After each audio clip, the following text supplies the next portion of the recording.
It's always the same as always. It's a game that we play, no one's safe. Maximize all the pleasure, even with all this weather, nothing can make it better.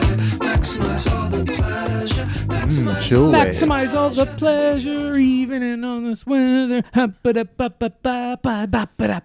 Hey.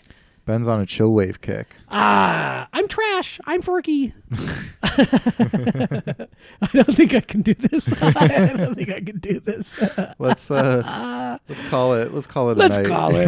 It's over. Toy Story 4 is not as good as the other ones, but it's still pretty good. 25-second episode. That would be pretty cool, eh?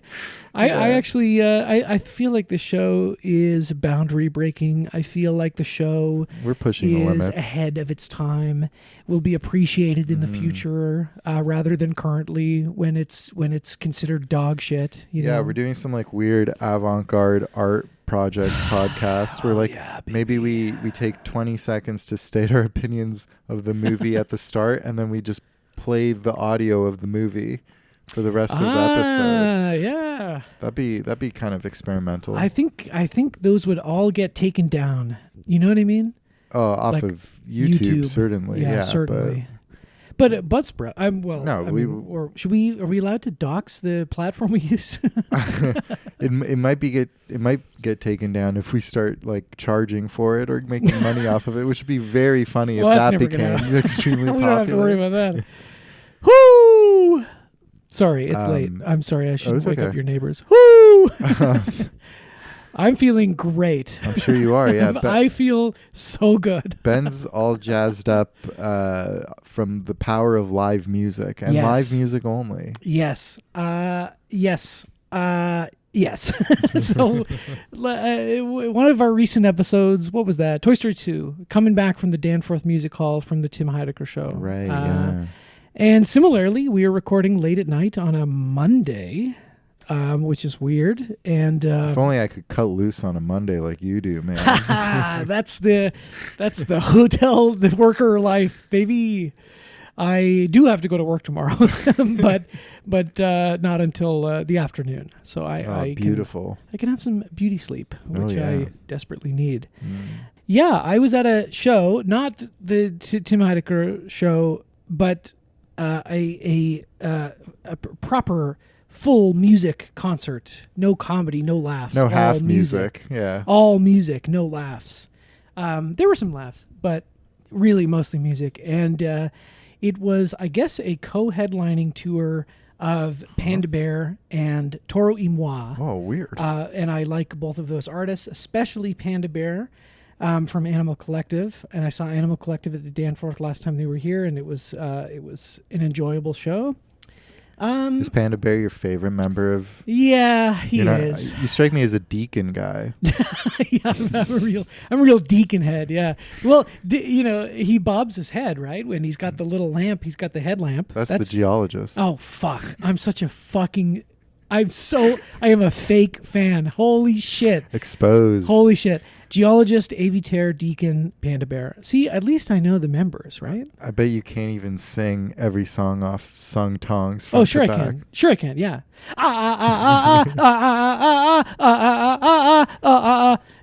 Well, I never have to see them live because I've got that. Yeah, I can do another one. You don't have to go to college. That was pretty good, right? Yeah, thank you. Sorry, Alex's neighbors. Ben's turned up. Well, Ben Turnbull, Ben turned up. Ben Turnbull. Ben Turnbull. Yeah, that's good. That's my new character I'm working on. Oh, that could be your I'm up there. Concert going character. You've been going to so many shows. Well, this is the thing is, I will go to these concerts, and a lot of the time, I'm excited about going to a concert. I get the ticket. I'm ready to go. And then whatever months later when the concert actually is coming up, I'm like, I don't want to fucking go to that. I want to stay home and fucking, you know, we know. or whatever. It could be anything. Watch a movie, you know. It could be one of two things. It's two things. Watch a movie. Yep. Polish the scepter. Yes. Grease the pole. Yes. As they were doing in Philadelphia, because the Birds won the Super Bowl. We called it. We actually predicted an Eagles victory. We did. I famously said if it was a fair game with not a lot of penalties, the Eagles would steamroll the Kansas City Chiefs. And I don't know if you know this, but win or lose, Philadelphia implodes after every game. Yes, and I've heard. They grease the traffic lights and street poles because people climb them. Yeah, okay, right. When people die that way. I know, a Canadian died. Yeah, that was awful. But I was saying there's not enough grease in the state of Pennsylvania to keep those poles safe after an Eagles Super Bowl. Streets of Philadelphia. It's true. That's their anthem. But anyway. Wow, that's crazy. Go Birds. Yep. I was working during the Super Bowl, but I was able to watch a little sneaky I saw bit. that, yeah. Not like us. Well, that's what I watched. I didn't see the first half of the game. Yeah. It looked pretty boring, honestly. It was great for me. Yeah, of course, of course. I watched the halftime. You know, I mean, that was fucking crazy, right? Like, holy shit, eh? Just like on a, I actually saw a clip of a stand-up comedian talking about this, where he was like that was they did it at the Grammys and all the celebrities loved it, right? Mm-hmm. And it was this huge televised thing. And then he's doing it at the Super Bowl, and millions of people around the world are going to watch it. More than the Grammys, for sure. More than the Grammys. And then he was also saying the Super Bowl halftime shows can be nominated for Emmys. So then it could be an Emmy and no nominated thing. And it's just like Kendrick is just like weighed down by all these awards he gets for the song that's about Drake being a fucking pedophile. Like, that's so funny. Anyway. It's a strange time and world we live in. I feel like it gets stranger by the day, you know? Honestly. Stranger Things. Netflix. Millie Bobby Brown. Famous consort of Drake. It's all connected consort. That's I saw another person joking about that, where they were like, I bet Drake wishes he was texting a less high profile teen, you know? There's a lot of them. Oh my God. There's a lot of high profile teens. Less high profile teens. It's true. But anyway, the show is great. You know, I got there, I was looking forward to Panda Bear, and I liked Toru Imoa, but Panda Bear was the reason I went. Mm-hmm. But then, you know, Panda Bear was a pretty short set. It was good. Toru Imoa was awesome. Like, the energy was so good. He did some of his new albums, like emo rap, which is really weird. Oh. He's kind of like a little Peep. Whoa. And I kind of like it, but his older stuff, like the kind of more like funk dancey stuff, oh my God, it was so much fun. Sure. I got in there, and I just was going by myself. I got in there, I saw a friend, former coworker of mine, and he's like, hey, like, how you doing? We were chatting, catching up, and he's like, do you want to go smoke a joint? And I had to say, no, sorry, like, you know, I'm not smoking weed again. It's ruined me. I'm not even going to drink. I said, listen, I got a podcast later. I can't be high. You know? Very responsible. Thank you, responsible. Ben. Yeah. Then I get in and I see some other friends. Actually, another former coworker and popular guy. This Ben. Yeah, popular guy. Very well known face about town in the chill wave scene. In the chill wave scene. Yeah, and they were like, hey, do you want to do a bump of?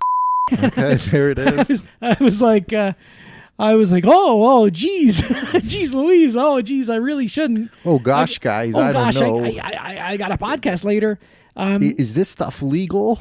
But I do. I just a little bit, and during the Panda Bear set, and whoo boy, like you know, the Danforth Music Hall is sloped, right? Yep. So you've got the lean going, and if you just lean back, you know, you're kind of level.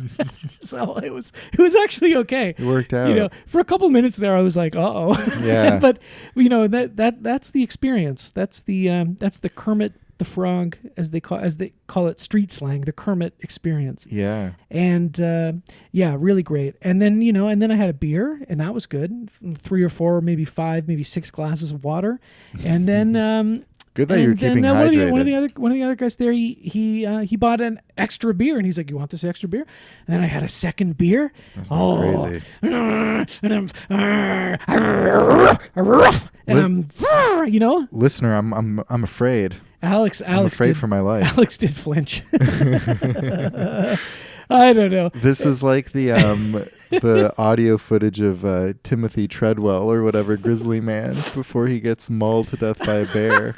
Ben's Rest in about to peace. tear me to You pieces. should never listen to this. Yeah, you should. That's not really how he sounds. You know how he sounds. Burn this. That scene is. That's one of the Family greatest could never scenes in listen cinema to history. this. Yeah. We're talking about the documentary Grizzly Man. If you Yeah. haven't seen it, check it out. Fun movie. Check it out. Fun movie. Yeah. Great Grizzly Man. I think many people's introduction to Werner Herzog, because that was one of his documentaries that had some pretty mainstream crossover. Sure, yeah. It was on the shelves of Blockbuster. I think I watched it on the Discovery Channel. Sure, I think sure. The Discovery it's Channel was very like- good. It's, Yeah. It's great. It's great. It's My about favorite- an insane person who tried to get entirely too close to grizzly bears. Yeah, Werner Herzog. His Yeah. name is Werner Herzog. No, that's the best. That's the best part where he's fur like, is so "This is comfy." where I fuck. I used to be able to do it. I can't do it anymore." He's like, "This is where I disagree with Treadwell." No, it doesn't. He doesn't sound like that. You're getting almost like Arnie. I know. This is why I disagree with Chadwell. Yeah, Werner Herzog. Don't go too close to the bear. I can't. I can't do it right now. But I give me could never. give me like 5 episodes. I'll pull it out later. That'd be great. Yeah, I am zooted right now. that's great. I am flying. I went tobogganing the other night for a friend's birthday at Trinity Bellwoods, and someone at the function had. And We're bleeping the actual word. Okay, that's good. Yeah, we're bleeping the word. It could be anything. Could be much worse than what it actually is. yeah, which is great. It could be heroin. It's not heroin. And as tempted as I was to do it in sled, I opted not to. Also, because I just got really like cold and wet, and I figured being Yes. disassociated, cold and wet, would be just like a recipe for disaster. Because it was snowing a lot that day. Like it was really beautiful. It's possible. Yeah, that might have not been the right set and setting. I also did a bit of on my birthday because it was really stressful trying to find a place to accommodate everyone. A few locations didn't work out, so I had to send big group messages to people being like, "Sorry, I'm an idiot, come here." So then I was just kind of stressed out, but everyone eventually came. It was fine. But a friend of mine was like, "Would you like some?" And I said, "Sure." And then I completely zoned out. But I was having a great time. And people were like, "Do you regret doing that?" I was like, "No, it was awesome." And it was like, "Well, it wasn't for us." Like, because you were trying to interact with you. The birthday boy was in a K-hole. Yeah, I was like... we can't bleep it now. Well, you have to. Okay, fine. Just all bleep right. the so it's just hole. You were in a hole. Yeah. People can you were in a infer. hole. And I was just going up to people being like, "Well, listen, I'm on AMA. Ask me." AMA. That's so funny. Anyway, great substance. Yeah. We've been talking about it a lot recently. It the was like- substance. We have? Yeah, I feel like we've been bringing it up on the Have pod. we been bringing it up? See, I felt like I hadn't. You manifested this. I felt like I hadn't done it in so long. Well, I hadn't done it in so Yeah, long. but At you least a year, manifested maybe. it. I don't Yeah. know. Yeah. Just by talking about it, we brought it into existence.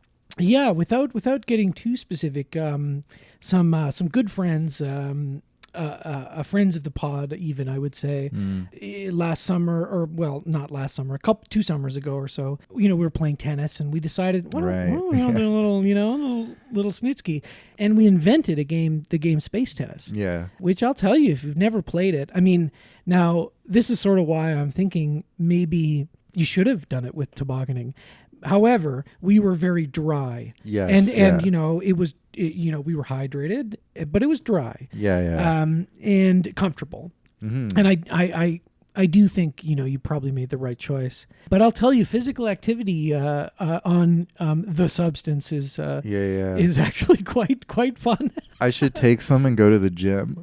Yeah, you should. Why not? Just try to lift things like while my like body parts are operating like in different spheres. Well, yeah, that's the thing. Like, I don't really like doing it in public because, like, yeah. I mean, that's the idea is you do it, you dance, whatever. But like your spatial awareness is fucked, right? So you're just kind of like, and hoping I'm not hitting people, flailing around. But yeah, really good. Flailing around like Woody. We've never talked about it yet, but when Woody runs, Yeah, it's very it's funny. It's He looks very like a funny. guy on. His Right. Yeah, he's Mhm. like always like flopping around.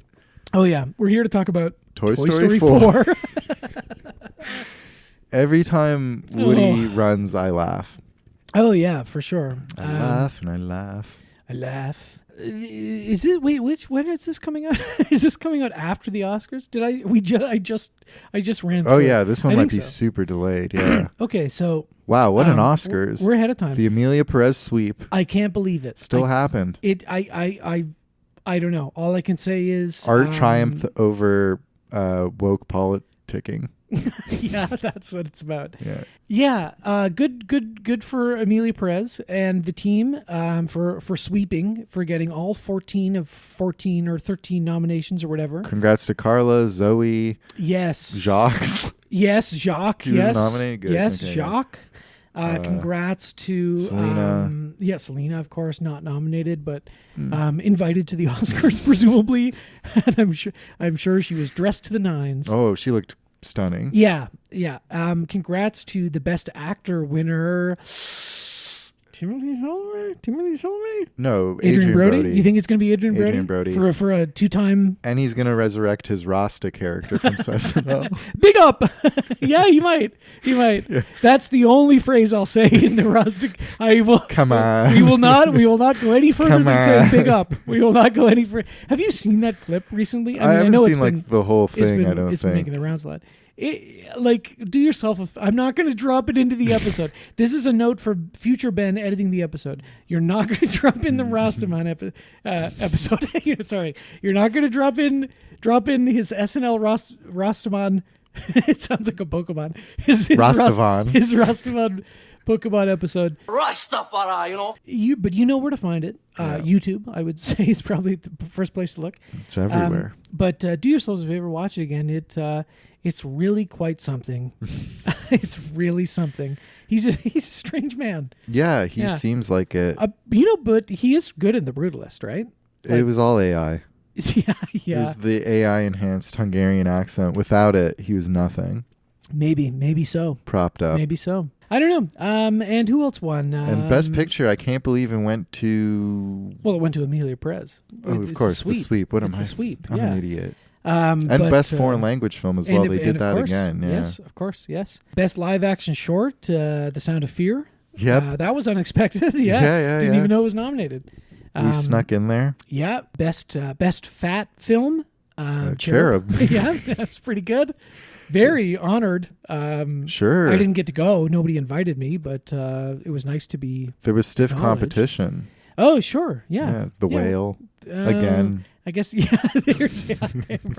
brought it back. What's the fattest movie this year? What's the fattest movie? What's the of fattest the year? movie? I mean, I can't even think of one. It was not a good year for fat movies. It No. was a great year for thin movies. Wicked. Yes. Looking at you. Yes, of course. Yeah, Complete Unknown, even though boys. Timmy had to gain weight to be Bob Dylan, he's still not Still a big thin boy. Yeah. Wafer thin. The Brutalist. Yeah. Heroin chic, right? As they call it, Kate Moss, heroin chic. Guinea struggling artist. Yeah. Honora, Russian twink. Yes. Yeah. I think you're onto something here. I think you're onto something. And this is why I protested the Oscars and didn't watch. Yeah, true. Yeah. There's got to be at least one chubby, one fat chubby man, prince. one fat lad. Let's see here. Did you watch any movies? Since yesterday. Did we record yesterday? Wasn't it yesterday? That's crazy. Sunday? It was Sunday, right? It was Sunday before I went to work. Yeah. That's fucking crazy, man. I did. I watched one. I watched one movie also today. I watched Toy Story 4. Okay. And I had a bunch of time to kill before Ben came over. Yeah. So I finally watched A Different Man. Oh, good. And you know what? Yeah. I really, really liked it. It's good. I liked it a lot. You know what it kind of reminded me of? First and foremost, this kind of like surrealist, absurdist one-act German play I actually acted in university called The Ugly One. That's also about someone undergoing like Oh, really? a facial surgery to change their I face. must not have seen that. I don't think so. It was probably my finest acting performance. Yeah, you of course starred as the ugly man person. No, right? well the idea was like they get these facial changing I wrote this operations. play for you, Alex. It was by Marius von Meyenberg, and it was me and a fellow tall man named Paul. And oh, I know who that guy is. Yeah, Sure. yeah. Yeah, he was tall. And the point was a funny story about that play. Tall Paul. The point was that like he's so ugly, but he changes his face, but then nothing actually changes. But then everyone else changes to have that face because it's so beautiful. Yes. And the movie ends with like his character and my character like staring at each other, being like, you know, running our fingers through each other's hair, being like, my hair is so soft, my eyes are so perfect, or whatever. And then it ends with us making out. Oh. And my parents came to see it. And apparently my dad was like, they didn't really kiss, it was trick of the light. And I was like, no, Dad, I'm a queer little theater boy. Get over it. That's so funny. Did he really say something? Yeah. And then like during the drama semi-formal or whatever, they had like jokey awards and they did like an MTV movie style best kiss, and me and Paul won. Yeah. Yes. It was great. Well deserved, I'm sure. It's the only acting award I won. But anyway, so it reminded me of that. And also in a strange way, it kind of like reminded me of The Substance. Not necessarily in terms of its content, no, but definitely. also like in its tone, you know, in that kind of like very satirical, almost like absurd. Yeah, but way better, right? Like so much better. I know. Like Sebastian Stan was great. He's really good. He's Romanian, I found out. What? I looked him up. Yeah, he's American Romanian. Shut the frickin' front door. New favorite actor, new favorite movie. Wow. Winter Soldier or whatever. Yeah, that's right. I saw somebody joking like, you know, Thunderbolts is coming out, and they're like, that's really going to test my Sebastian Stanning. Stanness, yeah, because you know he's probably in that crazy, insane like Captain America: Brave New World too, isn't he? Maybe, I don't know. Where they're trying to like position it as like a CIA thriller. I know, yeah. But there's still a giant red Hulk in it. Well, yes. Who's the president of the United States? They did this with Winter so Soldier. on the remember? nose. Like Winter Soldier was also sold like that. It was like, it? It's gonna be a 70s paranoia thriller, Oh, and you're God, like, well, shut up. Yeah, sure it is. Sure it is. Mr. and Mr. Russo. Yeah. I'm pretty sure it was them. Anyway, really liked it. Really liked the Adam Pearson. Adam Pearson's great. Who's Oswald? Yeah. Really good. I didn't know anything really about. I wasn't expecting it to have that tone. Yeah. And it was just a really pleasant surprise. Would recommend it to anyone. And it might, you know, we were saying we might record a best of the year episode soon. So, yeah. It might be a late edition. It might be a pretty high late edition for Al. Okay, all right. I think it'll be somewhere in the conversation for sure. Mm-hmm. Yeah. Anyway, that's the one movie I watched. I gotta have a Tom real bad. I gotta have a Tom real bad right now. I gotta have a Tom real bad. Can you hear it?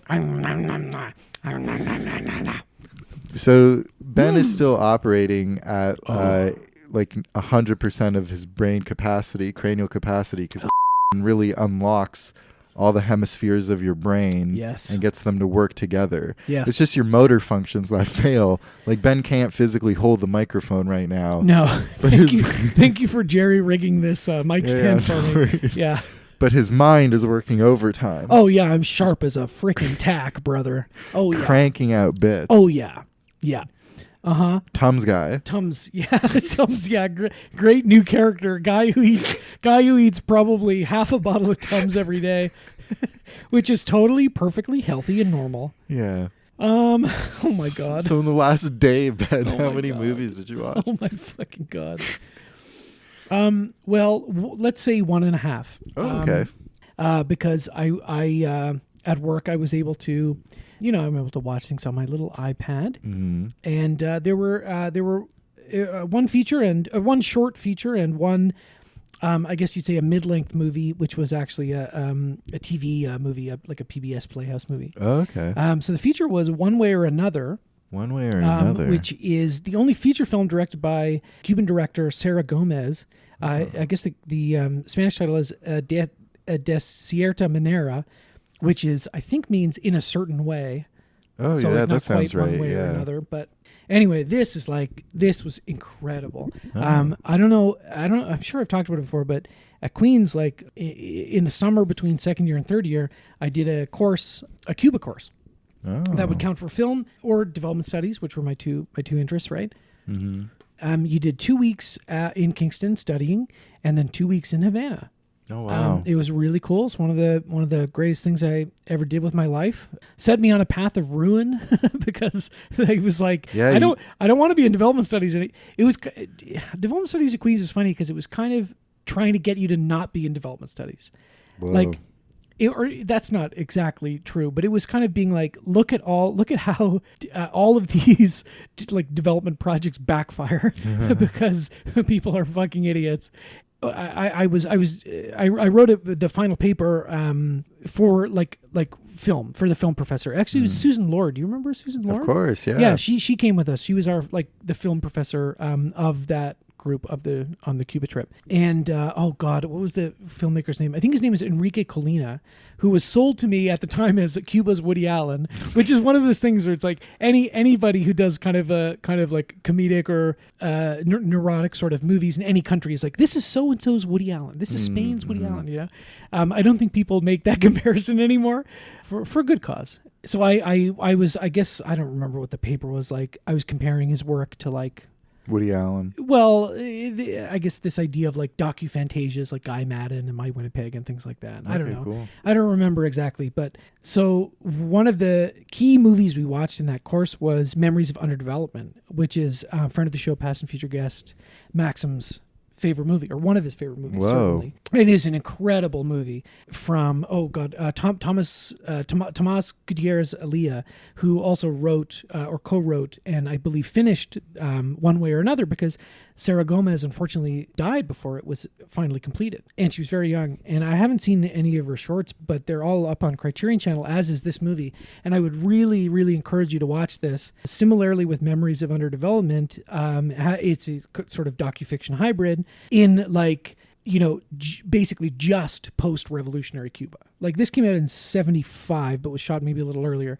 So, and part, you know, this is extremely reductive, but basically this movie, more than Memories of Underdevelopment, this movie in particular is like, okay, the revolution happened. Now what? You know what I mean? Like there's so much work to be done, like on a community organizing level. And that's what this movie is about. Sure. And yeah, it's like a total masterpiece. You should definitely watch it. You know, I think sometimes with docufiction hybrids, there's like, I think I was talking about Charles Burnett's The Final Insult last episode, right? And I was saying that the fiction parts were like felt a little clunky. In this one though, like it's pretty obvious what's real and what's not, and it's very upfront about that, but it's blended very seamlessly. And yeah, it's an incredible movie that I think anybody interested in Cuba, in revolutionary politics, in communism, in anything like that, you should absolutely see it. It's really good. And then after that, I watched this I guess made for TV like play, Bernice Bobs Her Hair, which is based on an F. Scott Fitzgerald short story, which I believe was one of his first kind of short stories in I think it was Saturday Evening Post or whatever magazine he published in, that really caught on, right? And this one is from the 70s also, and directed by Joan Micklin Silver, who is a filmmaker who's really, I think, kind of in the past few years really being rediscovered and kind of championed. Some of her famous movies are like Crossing Delancey, which I think just got a Criterion release. Chilly Scenes of Winter. That's the only one I had seen. Chilly Scenes of Winter is amazing. It's like the greatest like anti-rom-com ever. I love that movie, and it's on Criterion right now, and I probably will rewatch it sometime soon. It's really, really good. And so this was great. It's kind of like a kind of comedy of manners, like with Shelley Duvall. I also wanted to watch it for her, right? Shelley Duvall and Veronica Cartwright. Bud Cort is in there as well. Hey. And yeah, just like, you know, cousin from the country comes to visit, like kind of her more culturally, I don't know, what do you say? Her like kind of like flapper cousin who's like a little bit more into high society, and the country cousin Shelley Duvall, right, is like kind of like lost in the city or whatever. And it's this whole like her cousin is kind of taking her under her wing and playing these games with her and trying to get her to like teaching her how to flirt with men and how to be an interesting conversationalist, how to dance, this other stuff. And it all sort of is revolves around this thing where it's like at a dinner party to impress people, she says she's going to bob her hair, like get it in a bob, right? Which would be very scandalous. And like, it's kind of like this new, haircut, I guess, in the whatever 19teens or 20s, whenever it is.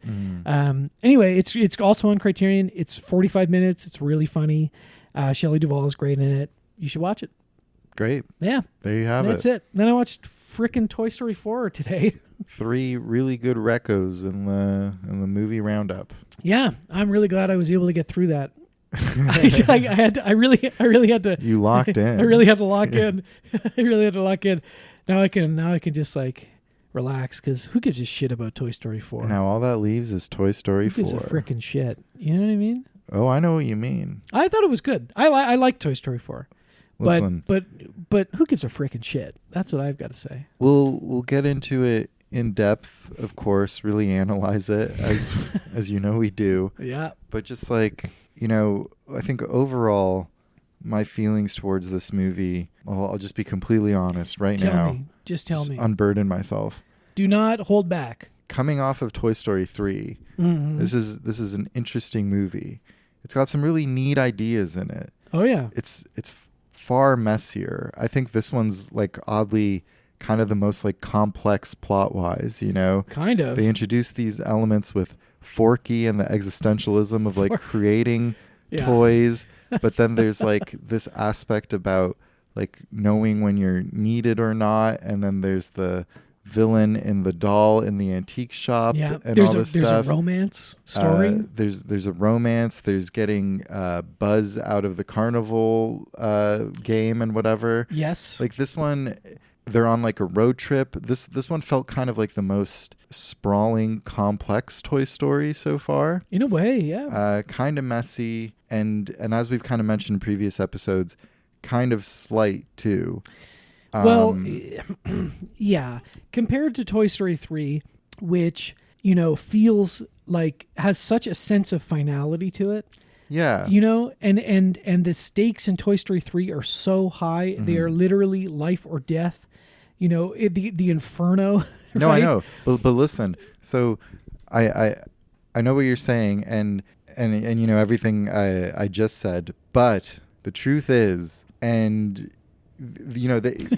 part of it feels like they had to come up with a way to raise the emotional stakes at the end too. That this movie needed its like sad, heartbreaking final moment as well. And I don't know if the movie really earned it by virtue of everything that preceded it, but that final goodbye between Buzz and Woody did just make me cry. Yeah.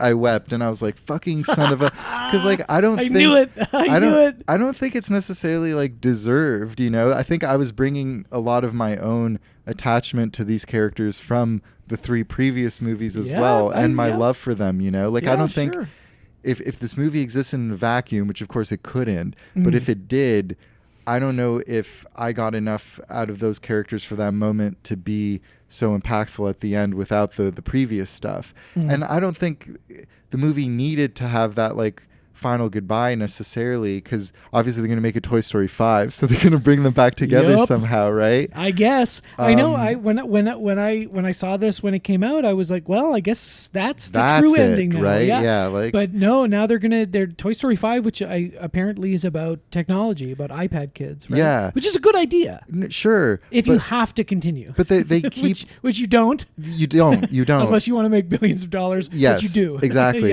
It's unnecessary because they keep having to like raise this the emotional stakes.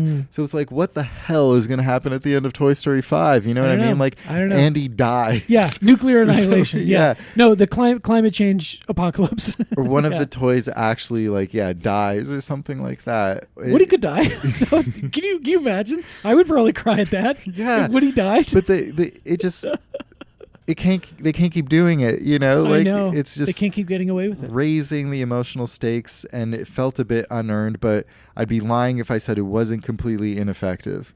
It's a good movie. It's good. It's good. It's still, even though I think this is so far the worst Toy Story movie. I agree. It's still better than a lot of those other cookie cutter, go to the metaphorical expression of an abstract concept world with a series of rules. Yes. Yeah, whatever. I think it's better than those Pixar movies. I think it's like leagues better than like the best of DreamWorks, unfortunately. Well, like, yeah. No, for sure. What even is like the best DreamWorks movie? Shrek. Well, yeah, other than Shrek. And How to Train Your Dragon, which they're remaking with the shot-for-shot live action version. Right. Yeah, that's where the dragon stupid. looks the same. Yeah. That's really stupid. Why would they? I don't know. Well, it's also like billions of dollars. It's like Moana 2 just came out, and then they're doing live action Moana, which is gonna come out really soon too. They're losing their minds. I know. Like how are they just greenlighting all this stuff and no one's like, guys, what are we doing? This is stupid. I don't know. Surely someone wrote an original script that we have somewhere in our vaults or in our filing cabinets. No, Alex, you just have to understand the people at the top, the suits. The people with the best, most expensive suits, they know what's best. Yeah, that's They've true. looked at the algorithm, and the algorithm has looked back at them. They've kissed. They've hugged. When you stare at the algorithm stares back. I'll be honest. They get intimate. They get intimate with each other. The CEO, whatever Bob Iger or whoever it is, has to have sex with the algorithm. He had hot, sensual sex with the algorithm. And the algorithm says, "You want more of this, honey, baby? Yeah. You gotta make Toy Story 5 and 6 and 7 and 8." He lit some candles and just, he put some rose petals around. He put rose petals on the bed, poured a glass of champagne. Yeah. And he slid into the algorithm. When I say algorithm, I do mean the character that Don Cheadle plays in the Space Jam Legacy, Algorithm, which was close to being like something resembling a satire, but then was taken away and turned into slop. So you never saw Space Jam 2, right? No, I haven't. I'm saving it for the pod. Fascinating film. Listeners, fun fact for the Ben lore, which I know everyone is collecting in leather-bound books. Space Jam: A New Legacy was the first film I went back to the theater to see. Oh, that's good. Post-COVID. I mean, not post. I mean, it was still like dicey. Oh, not counting freaking Backwards Man, Tenet. I thought you were going to say like Freddy Got Fingered. No. Tenet is the original Backwards Man. I'm the Backwards Man. I go which was like I risked my life to go see that. Yeah. So in retrospect, I would not have done that. I wonder what was the first movie I saw in theaters after the pandemic happened. It's probably on Letterboxd, but I can't. I'm glad you have that memory. Oh, I remember. Yeah, I remember. Do you remember? It was not worth it. I don't think it was not worth it. Anyway, so that's generally my review of this movie. I think it's probably an unnecessary movie. I think it's got some neat ideas, but I think it's overall kind of messy, weirdly sprawling for a Toy Story. But by Jove, they know how to pull on your heartstrings. They know how to pull on your talk box strings. Oh, I know. It's a lot of talk box in this. These fuckers know how to pull on your heartstrings. But literally, like, you have so much love for these characters at this point that they could do. We're putty in their hands. You know what I mean? Like, which is another toy. Putty. Yeah, we are also toys. We are silly putty. And they are taking us out of the little egg. They're cracking our eggs, so to speak. And they're pressing us into the newspaper print. Yeah. And then whoop, and then all of a sudden you're a freaking Kathy comic, you know? Yeah. Oh my God. Ack! That's what Kathy says. Yeah, it's true. You remember Kathy, right? Of course I remember Kathy. I don't remember her saying ack. That's her. What do you mean you don't remember her saying ack? That's like the thing she says. She said she's like I'm starting a new diet today, and then it's like ice cream for sale, and then she goes ack. Kathy was like remember that? Low B tier, high C tier Sunday comic strip. Okay. Yeah, the young boys of North America, not necessarily running to the Kathy comics. A tier, you had Dilbert, you had Garfield. A tier, you had Dilbert. You had S tier, Calvin all and Hobbes. All aspiring young businessmen. And reading Dilbert. For better or for worse, S tier.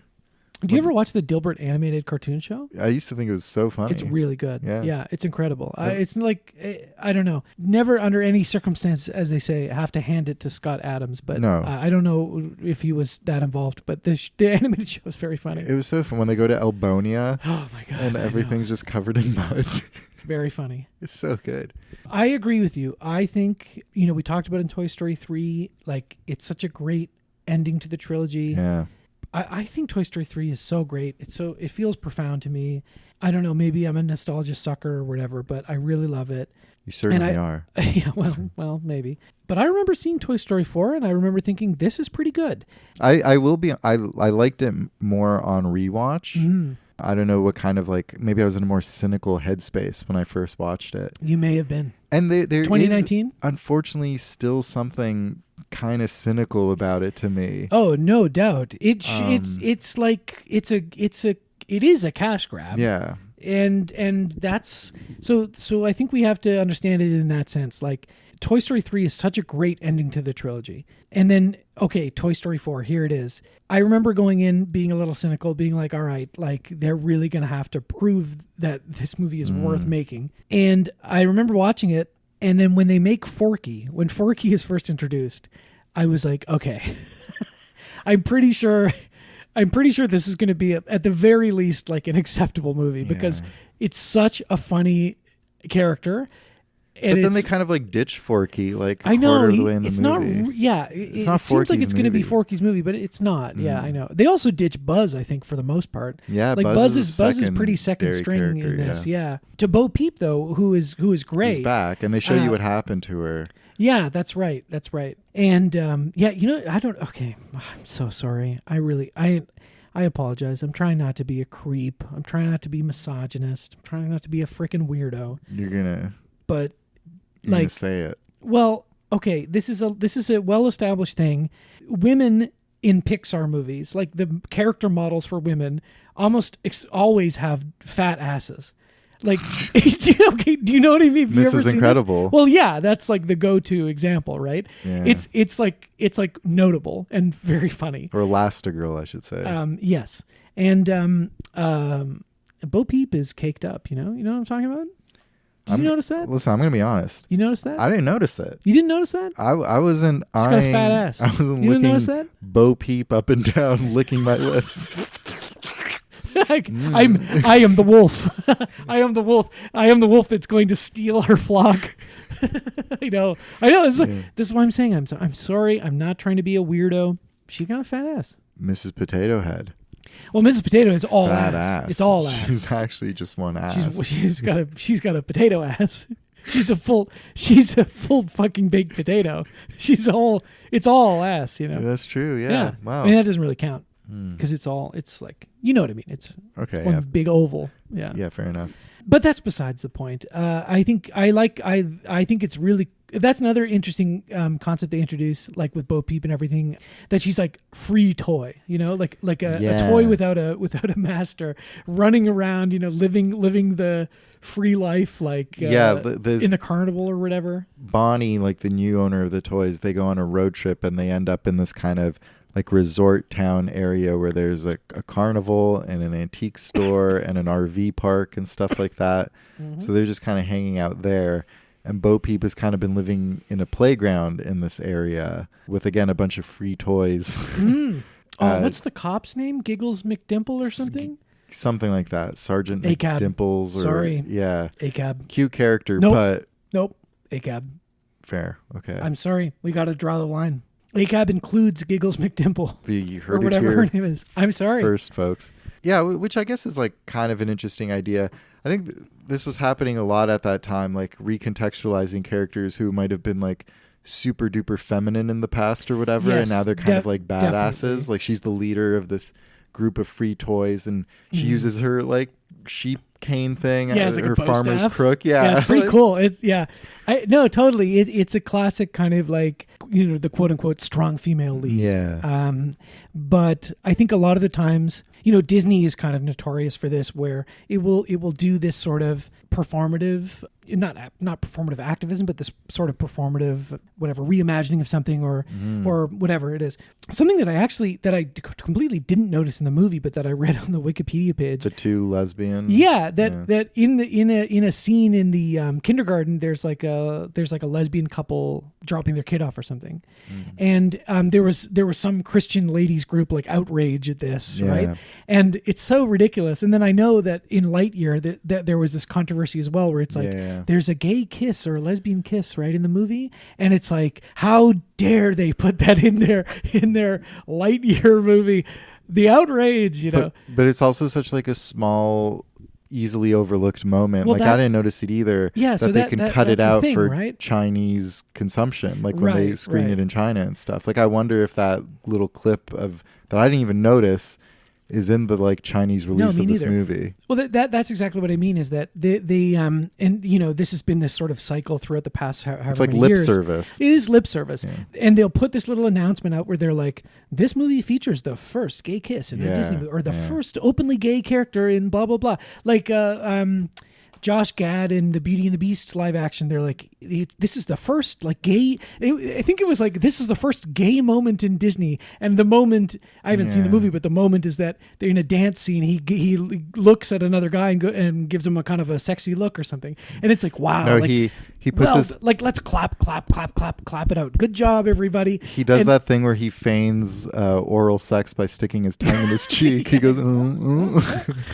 Yeah, and so that's this thing where it's this like kind of performative lip service that they do that is so minor that they can easily cut it out for foreign markets. Exactly. And then it causes this like completely outsized uproar with like the fucking morons on the right, who are like, all of a sudden the number one thing they care about in the culture is Lightyear being gay or whatever. It's I don't know. That's a very minor thing in this movie, but of course we'll talk about it, I guess, in Lightyear, which I suppose we have to watch. I remember Lightyear being not that bad. But what if your memory is bad? No. What if your memory is wrong? But also you gotta understand, in addition to being a Sebastian Stan, I was a Buzz Lightyear stan. And when I was like a kid, I would also watch the Buzz Lightyear of Star Command. We didn't talk about that cartoon TV show.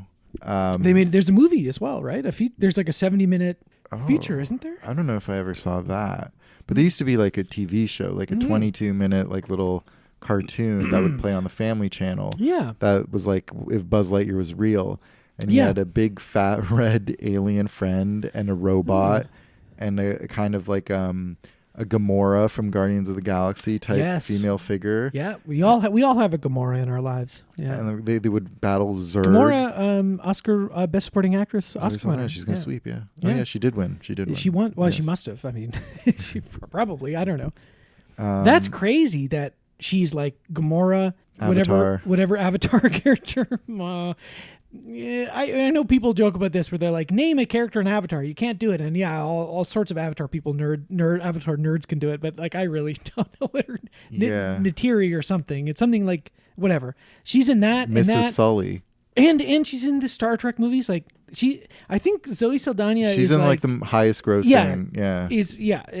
That's wild. So she deserves to be in like good movies that get critical recognition and like awards and stuff. I agree. But it's not Amelia Perez. I would also. I mean, as bad as Amelia Perez is, I don't think she is bad in it. No, I don't think actually any of them are bad in it. It's just okay. Okay. All right. She tries. Yeah. And she's got a great singing voice. Hello, very nice to meet you. I'd like to learn about exchange operations. No. No. The Oscars happened. It's over. We're never talking about it ever again. Yes. Congratulations, Jacques Audiard, Best Director. Can you fucking imagine? Can you imagine? The king of cinema. I would like to thank Mexico. Boo! And the trans community. Boo! Fuck you, Jacques. Okay, where were we? Oh yeah, Toy Story 4. Okay, speaking of that, and speaking of Lightyear and whatever, Oh yeah, I'm a Lightyear stan. you're a Lightyear stand. Yeah, absolutely. I bet you it's not that bad.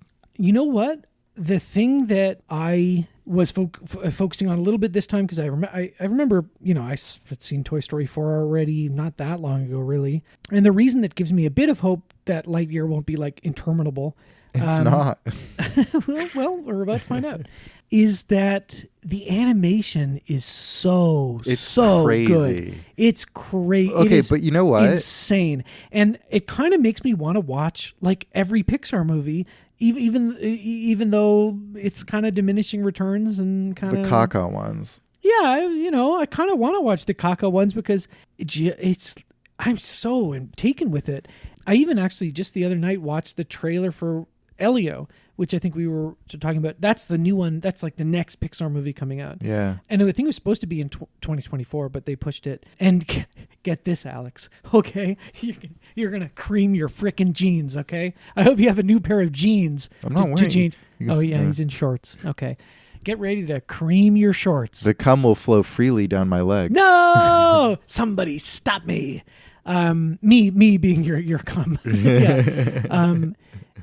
That's what your cum says. Somebody stop me. It's the mask. Yeah, you cum masks. Yeah. Great riff. Something about Elio. Elio, yeah. It's a freaking alien movie. It's an alien abduction movie.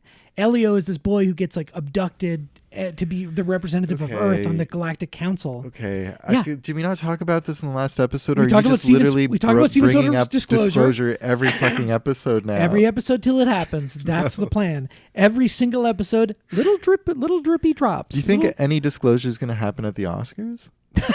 At the Oscars? Yeah. I don't think so. Oh. I think they're too busy saying fascism bad, Trump bad. They're and that's good, right? And it should be that way. But we have to focus on the bigger issues, the intergalactic issues. Yeah. No, this is often. It's very Star Command of you. Well, it's certainly a sticking point in the UFO head community where it's like, do you think all of this stuff is like this? It's just to distract us from like real issues, and I think the short answer is yes. Yes. If you focus on all this crap, you're not focusing on the very real issues that are happening today. Well, I was going to say, like, nobody's like so hyper laser focused on the alien stuff, but then I stopped myself because there are definitely people who are. I know. What are you, crazy? I know. Yeah. It's huge. There is room. Like I believe you, as a case study, have a healthy balance of. You're concerned with extraterrestrial affairs, but you're also very concerned with terrestrial affairs. Yes, and furthermore, subterranean. Yeah. Aqua terrestrial. Well, that's where the aliens live. I told you this a million times. I told you this a million times. I can't believe I'm telling you again. I can't believe it. It's like you're not listening to me. Yeah, so Elio's about aliens. Elio's about aliens. Great. Yeah. But okay. The point I'm making is that in that trailer, like the animation is stunning. It's stunning, and in Toy Story 4, the backgrounds are almost like photorealistic. I was about to say that. I was thinking that. I was even going to text you. I was like, this. You were gonna just text me earlier. The backgrounds are photorealistic. Yeah, I thought it was important. But then I didn't text you. I figured, well, I'm seeing him later the same day. So I guess I'll just save it for the pod, as they say. Fair play. But I will say, yes, because I noticed it too, like, because the toys look great, but they're still like the toys. But the backgrounds, like that opening scene where it's like dark out and there's the lamp on the corner. Oh my God, yeah. And it's pouring rain, right? Yeah. Like they're showing that's a flex. It is. The water simulations, right? Absolutely. It's like it's photoreal. It's almost the furniture in like the antique store the cobwebs, looks the dust in the fucking air. crazy. But It's insane. I will say it's a technical marvel, and it still looks great, like from an art direction standpoint. Like it's not like that weird movie Disney made Dinosaur. Remember when they like had? Oh yeah, I used to love that movie. Or it's not the photorealistic lions with no balls in the Lion King remake. No. Oh my God. Did you see? You didn't see Mufasa? I still haven't seen right? it. No, I haven't seen either of them. Oh, okay. But I'm saving them for the pod. But Oh boy.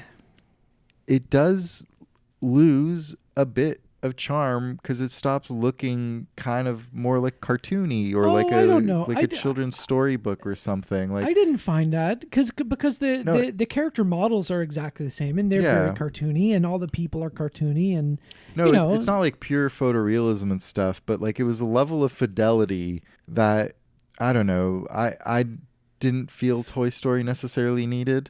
Like I think it's an amazing flex and obviously looks beautiful, but it's like, does Toy Story need that level of fidelity? And clearly some people like Ben say yes. Whereas I say... I think it looks cool. I think it looks maybe great. not.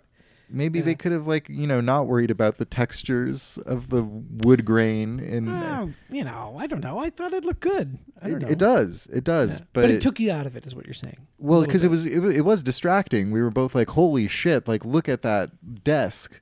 Yeah, I guess so, eh? Yeah. But again, like flex away if you've got it, flaunt it, as they say. That's me doing it. Ben's flexing. I wouldn't have been opposed to a more cartoony, like when I was talking about Dogman on the other episode. It feels like there's these CGI movies that are trying to go for like not high fidelity photorealistic graphics, but like an art style. Yes. Yeah, I know what you mean. Okay, but let's talk a little bit more about Forky because I think Forky is really funny. Mm-hmm.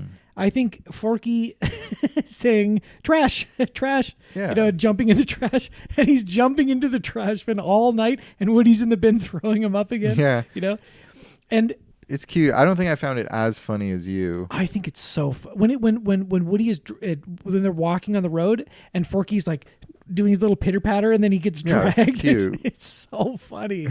I also think Tony Hale's performance is really funny. Like sure, yeah. It's basically Buster Bluth, but it's still it's really quite funny. I guess this time I really felt sad for Woody because and the themes in this movie are a little undercooked compared to like something like Toy Story 3. I think a little bit, maybe. Yeah, because there's so many of them. Like they kind of open with the whole existential, like what does it mean to like give life or something with Forky, but then they kind of drop that, and then there's like the love interest stuff and I know there's a lot going on. Like it is dense in a way. Yeah. But when it's sort of revealed, like, well, the reason Woody cares so much about like making sure Forky's okay, but to get Bonnie the kid, through kindergarten and keep her happy and stuff, yes, he is serving his master, I suppose.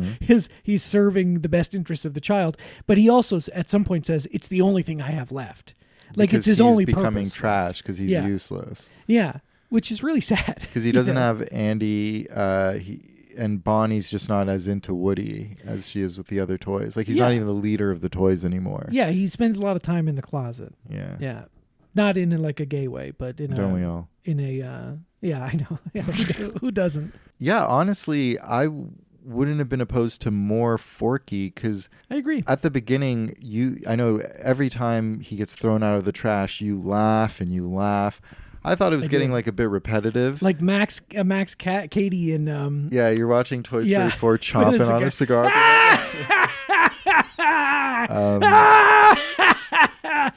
But I'll drop it. I don't even need to drop it in because that was a flawless impression. That was a perfect impression. Yeah. And then that's a good movie. We should do that instead. The two Cape Fear movies? Yeah, they're good. They're both good. And then we could do that episode of The Simpsons. Cape Fear with an E. Yeah, Terror Lake. Oh my God, so good. But just when I start getting into Forky, when Forky kind of like, realizes... Just when I started getting into Forky. They pulled me back out. The Forky I can get into. he becomes like a non-character for like a big chunk of the movie.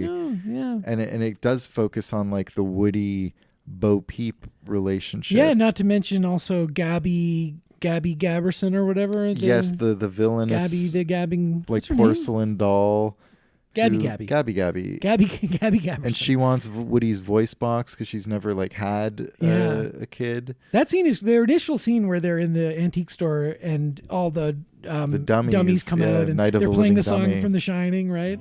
Did you notice that? No, I didn't. Da, da, da, da, da, da, right? I like that they still obviously recognize these movies' kind of origin of having like a creepy element to them. Oh yeah. So I do appreciate that. But yeah, there's just a lot going on.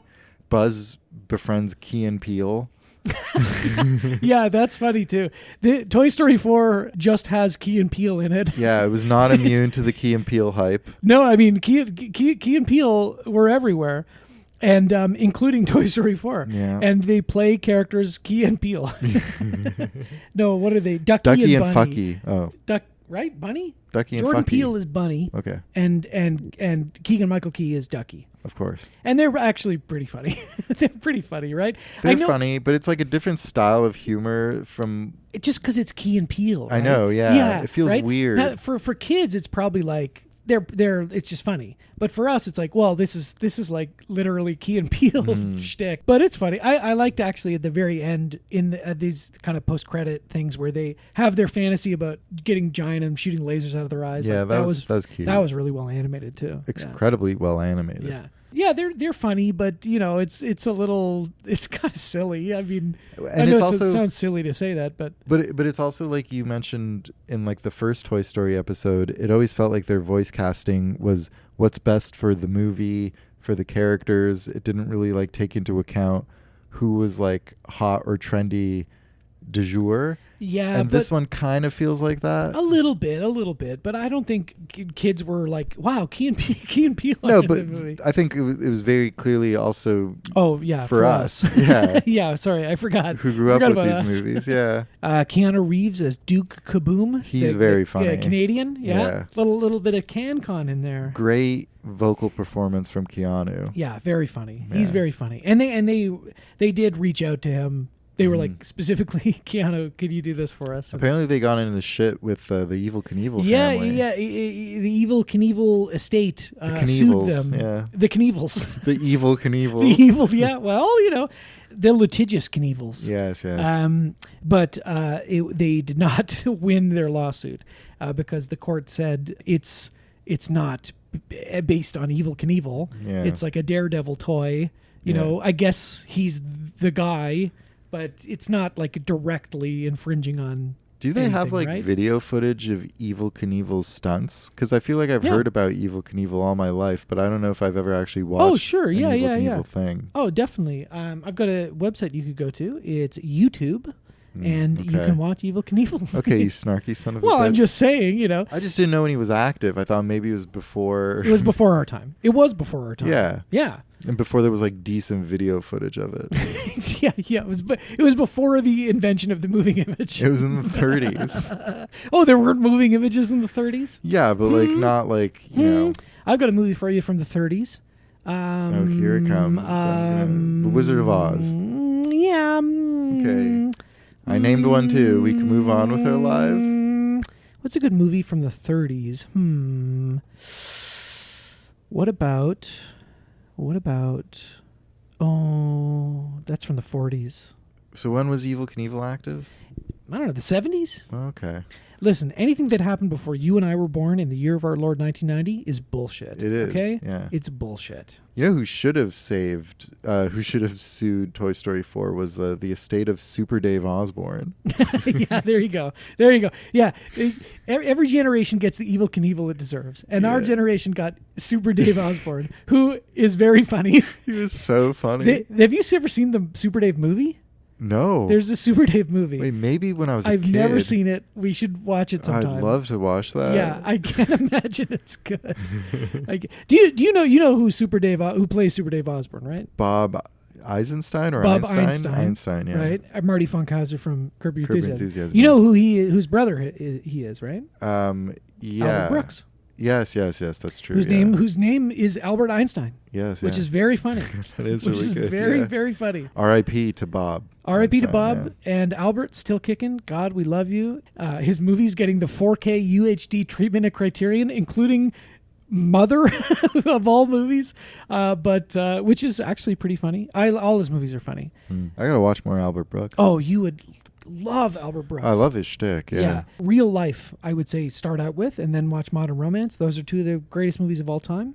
Did he direct The In-Laws? Did he make the In-Laws? Is he even in The In-Laws? I know Peter Falk is, but no, it's Alan. It's Alan Arkin. Yeah, my bad. But I think Albert Brooks is actually in the remake of The In-Laws. Crazy. Yeah. And then I would say the final movie he directed, Looking for Comedy in the Muslim World, which is, I would say, a very severely misunderstood movie, probably because of the title.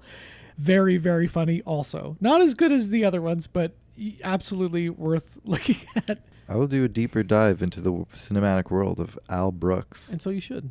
Who plays Gabby? Oh, Christina Hendricks plays Gabby. Yeah, she's good. It's creepy, and then it's sad, you know.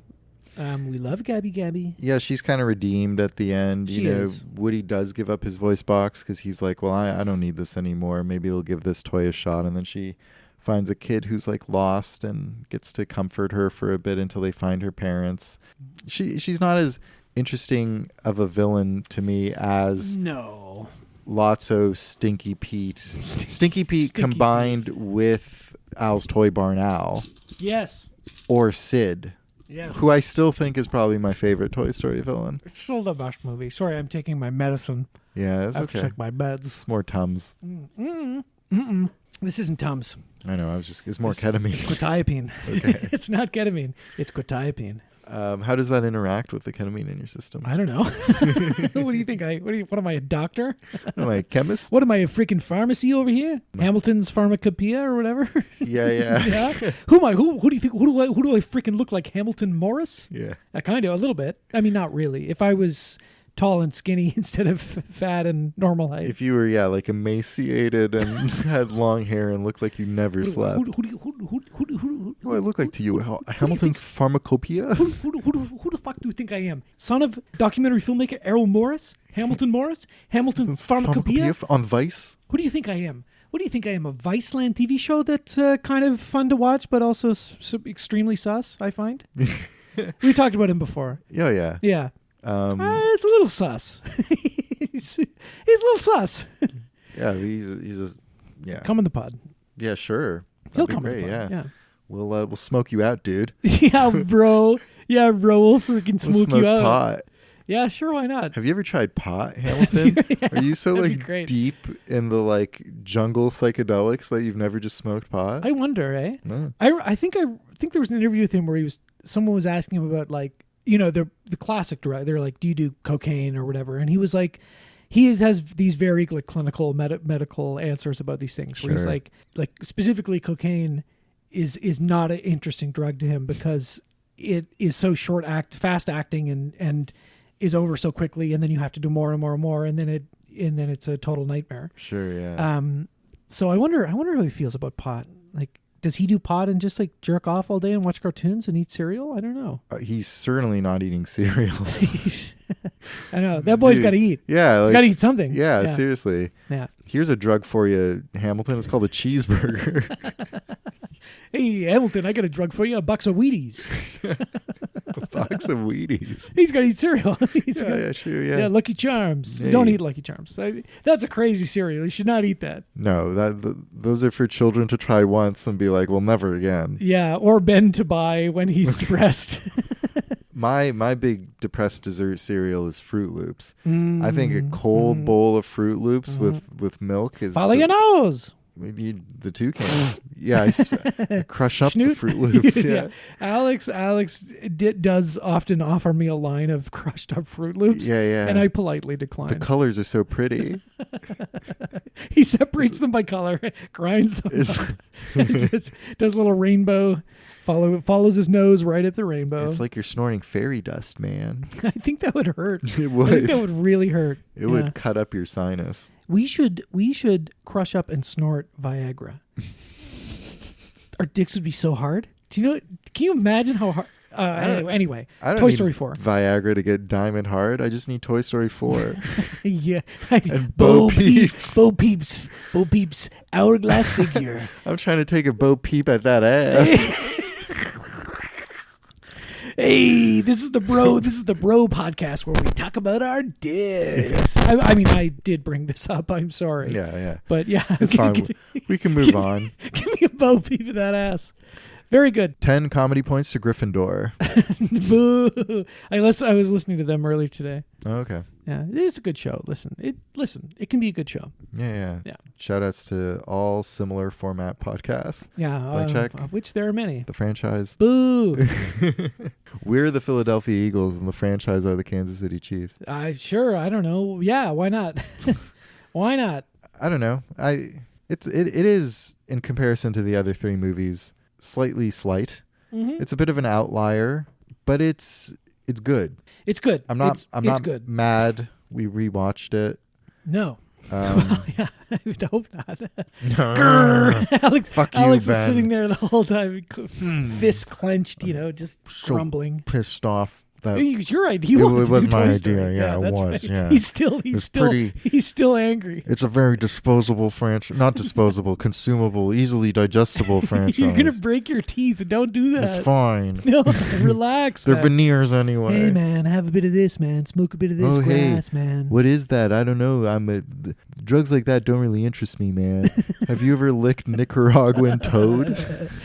Yeah, I don't really smoke grass. Have you ever tried 4-HAB249-468HB fucking whatever, man? Yeah, this new synthetic drug called Foxy 250, man. I don't touch weed, man. I do sliz. You ever smoke sliz? I Do freebase. you want to do sliz with me right now? Wait, Sliz is real? Yeah, I got some sliz. What's Sliz? Oh, you're about to find out. I don't do that, man. I just freebase Blu-ray DVDs. Hey, man, you got any 4K ultra high definition discs? I crush it up into a powder and then I inject it. That'd be so expensive. Yeah. That would actually be more expensive than all the other expensive drugs. Maybe not. Comethazine, promethazine, the stuff that you use to make Slizerp. Syrup. Oh. Lean. I mean, we should do that. I've never tried it. No, me neither. Not really. I'd love to do lean and watch what's a good leaned out movie? Aggro Drift? Well, sure. I mean, yeah, like anything to get through that.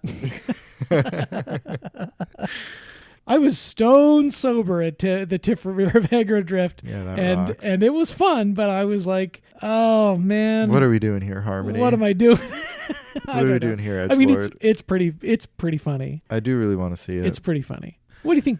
What do you think about Toy Story 4? Should we rate it? Something? What rating system? What's okay, yeah. Yeah. How many Forkies out of 5 would you give this movie? How many Forkies, eh? Yeah. I like Forky. I'll give it 3.5 Forkies. Yeah. On any given day, I might be between 3 to 3.5 Forkies. I'm gonna give it 3.5 today because I did cry. I cried. Yeah, that's a good excuse. I cried like a little baby when fucking was. Was he? They combine to become one. Yeah. They become Woozy. Woozy and Buddy, or whatever. When it's past midnight. When Woody's debating, I've already taken my pill. I gotta go. When Woody's debating leaving Bo Peep and Buzz is like, she'll be okay. And he goes, Bonnie will be okay. And the big reveal is he's telling him to stay with Bo Peep. Yeah. I just started bawling. It's well done. They pull it off, and Buzz also sticks says the landing. It sticks the landing, and Buzz also says, "Take a Bo Peep at that ass." Yeah. You're not going to leave. You'd be crazy to leave that. The whole movie. I'm so sorry. This episode is disgusting. The whole movie it's not flying, it's falling with style, but then it sticks the landing.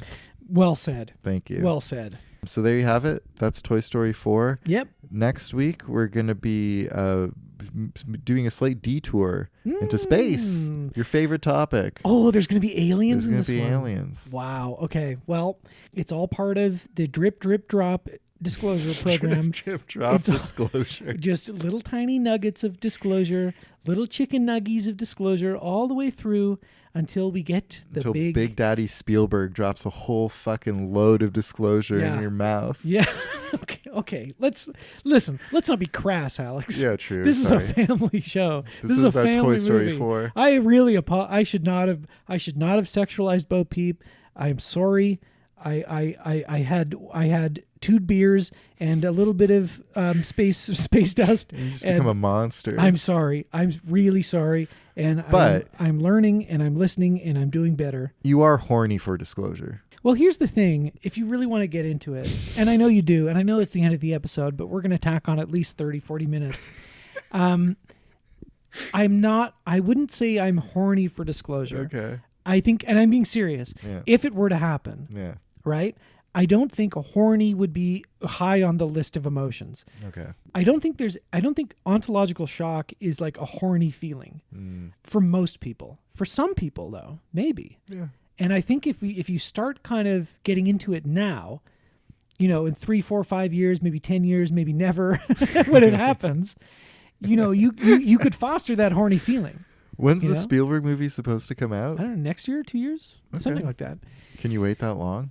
Yeah, well, I have no choice. Of course, I'm gonna. What else am I gonna do? Well, die. Yeah, it's possible. It's possible. I think about it. I think I could die. But you don't. But you wouldn't, because you need to know. You need to live till disclosure. It's certainly something that keeps me going in the day. When I get up and I say, I don't want to go to work today. I don't want to have a shower. I just But want wait, disclosure might happen. Could be the day. Could be today.